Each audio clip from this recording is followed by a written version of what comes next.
Bisa. Oke. Mungkin untuk lain kali dari teman-teman semua, kalau misalnya nggak masuk itu ada izin ya, pakai surat ya, email. Oke. Kalau nggak langsung hubungi ibu boleh. Gitu ya teman-teman ya. Oke anak-anak, sekarang kita akan masuk pada materi atau bab baru ya, yaitu tentang asam dan basa.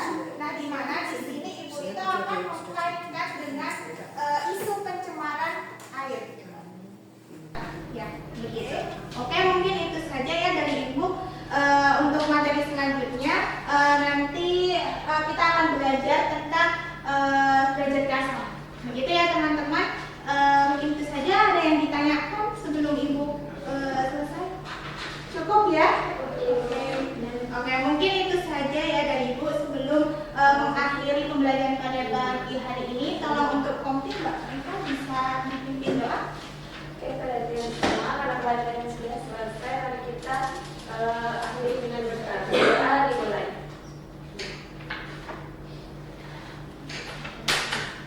Berdoa selesai. Oke, ibu akhiri. Wassalamualaikum warahmatullahi wabarakatuh. Waalaikumsalam warahmatullahi wabarakatuh. Sebelum kita masuk pada materi ini ya, ibu akan mengajak kalian untuk mengingat apa itu kelarutan. Masih ingatkah apa itu kelarutan? Masih apa? Udah gak ingat? Dulu agak lupa. Oke. Sederhananya ya, kalau kelarutan itu ketika kita membuat teh manis, itu kan kita menambahkan gula nih. Nah, gula itu kita larutkan di dalam air, kita aduk. Nah, itu yang namanya larutan. Nah, di sini juga ada pertanyaan anak-anak. Apa perbedaan zat murni dengan larutan? Ada yang tahu? Ayo, siapa yang tahu zat murni dan larutan? Tadi kan larutan udah ibu contohin nih. Sekarang ada yang tahu gak sih zat murni itu apa? Larutan itu apa? Ayo, siapa yang tahu? Coba Mbak Mimi tahu gak zat murni itu apa? Zat murni seperti air, jadi dia nggak ada campuran campuran. Oke, terdiri dari satu. Oke. Kemudian kalau larutan itu Terdiri dari ada campuran. Oke, betul sekali ya Mbak Mimi dan teman-teman semuanya. Dari Magelang, Jawa Tengah, Niti Suryana TV1 mengabarkan. Oke. Udah ya, cukup ya videonya. Kalian bisa tonton sendiri kalau misalnya mau menonton, nanti ibu kasih linknya karena keterbatasan. Oke. Nah, dari video yang tadi ibu paparkan nih, menurut kalian apa sih yang kalian pikirkan setelah melihat video tersebut? Menurut kalian apa? Sungainya di mana nih? Kemudian baunya tidak sedap. Kemudian apa lagi? Menjijikan ya, banyak ikan yang mati. Nah, menurut kalian apa sih penyebabnya? Kok bisa sih seperti itu? Limbah. Oke, limbah apa? Limbah apa aja coba? Limbah Oh iya, bisa jadi. Kemudian pabrik juga ya, di situ turut berkontribusi dalam mengotori limbah. Kemudian ada lagi nih satu apa? Buang sampah sembarangan atau di sungai tersebut. Oke, tadi yang teman-teman bilang karena limbah pabrik, kemudian limbah rumah tangga ya. Nah, tapi coba kalian pikirkan nih sekarang secara kimia, apa sih yang sebenarnya apa sih yang sebenarnya berubah dari sungai tersebut? Apakah iya karena airnya menjadi hitam, lantas tadi ikan-ikan itu pada mati? Menurut kalian apa? Apa? Gimana? Kandungan? Iya. Oke, iya betul sekali. Karena apa?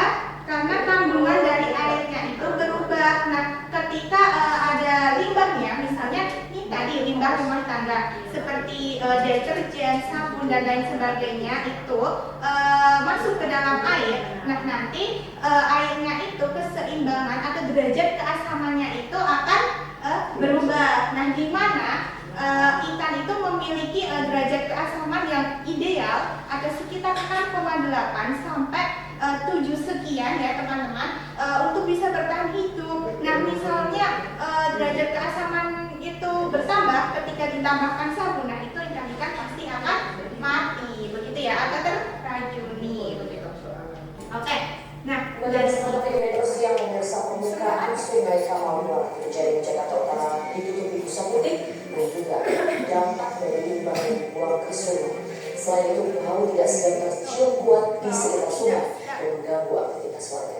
Dari mana limbah ini berasal? Berikut kami hadirkan informasinya dalam segmen telusur kasus Sungai Berbusa Limbah Ancam Warga. itu Ibu akan membagi grup terlebih dahulu ya. Di sini kan cuma sedikit ya yang berangkat ya. Ibu akan membagi ke dalam 2 kelompok ya. Ini nggak apa-apa ya untuk kelompoknya Mbak Sika Merah dan Adit ya, cuma 3 orang. Di mana nanti kalian akan mengerjakan suatu eksperimen. Ini ya, Ibu bagikan notabene-nya. Oke. Makasih Bu. Kalian bisa baca-baca terlebih dahulu bagaimana mekanismenya, dan di situ terdapat bahan ajar yang atau bahan bacaan yang kalian bisa baca-baca terlebih dahulu ya teman-teman. Iya Bu. Oke. Ibu beri waktu 1 menit untuk belajar terlebih dahulu untuk memahami ya. Sambil Ibu menyiapkan alat bahan praktikum. Terus merahnya. Oh ya, untuk air bersihnya jangan lupa untuk kontrolnya diisi air bersih ya anak-anak ya. Iya Bu. Ini nggak bawa ya? Dan itu mau buat kamu kasih. Oh iya mau punya. Oke, ini punya saya ya. Terus saya bawa. Ini ya. Itu kayak air deh. Ini udah saya bagi yang berat. Assalamualaikum warahmatullahi wabarakatuh. Waalaikumsalam warahmatullahi wabarakatuh. Kami dari kelompok 1 akan memaparkan hasil diskusi kami. Yang pertama, hasil uji kami.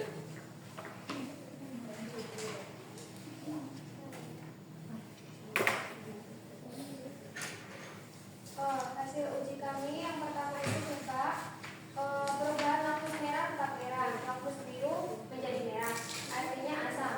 Sabun cuci piring, lampu merah tetap merah, lampu biru menjadi merah, artinya asam.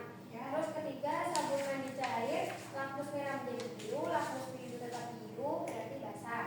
Nomor 4, shampoo